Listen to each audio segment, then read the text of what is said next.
Well, this particular property, it had historic subsidence. I think all the way back from when it was built, which was 1967.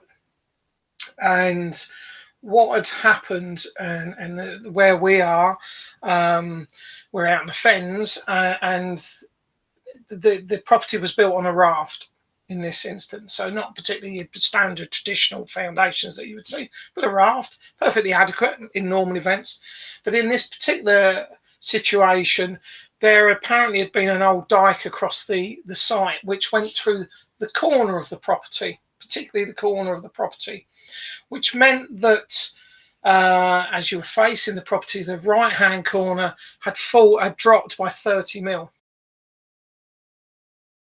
My initial assumption would be that I would go the traditional underpinning route, and I was working along those sort of lines and timescales.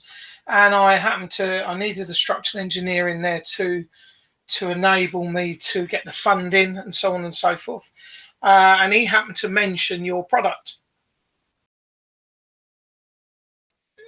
The on-site works, there are an awful lot of positives about it with regards to the speed and how quickly it was done in a day, whereas underpinning would have taken weeks. Okay, there was a lead in time when you were doing ground investigations, but the documents coming out the end of it were absolutely critical to me being able to sell the property on.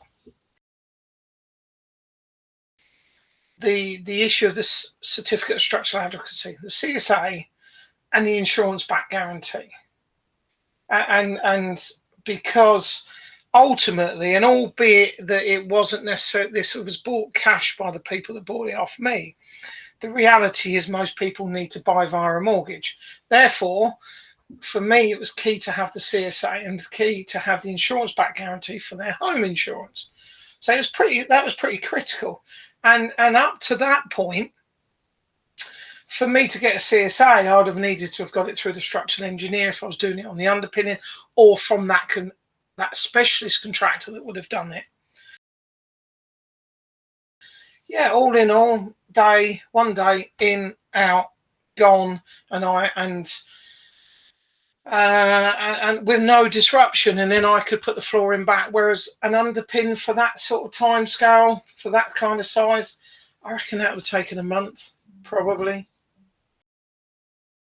I can't fault it.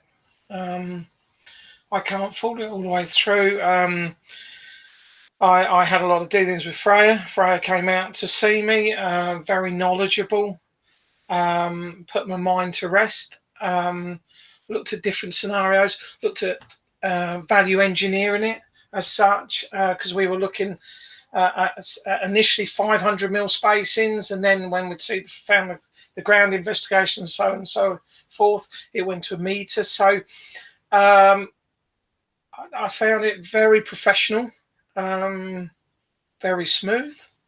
You done what you said on the tin as such. Absolutely. Yeah, and it gives me confidence going forward. As I say, I'm currently doing a project which may need it, but equally I'll look at projects of that ilk knowing that there's a solution there for me.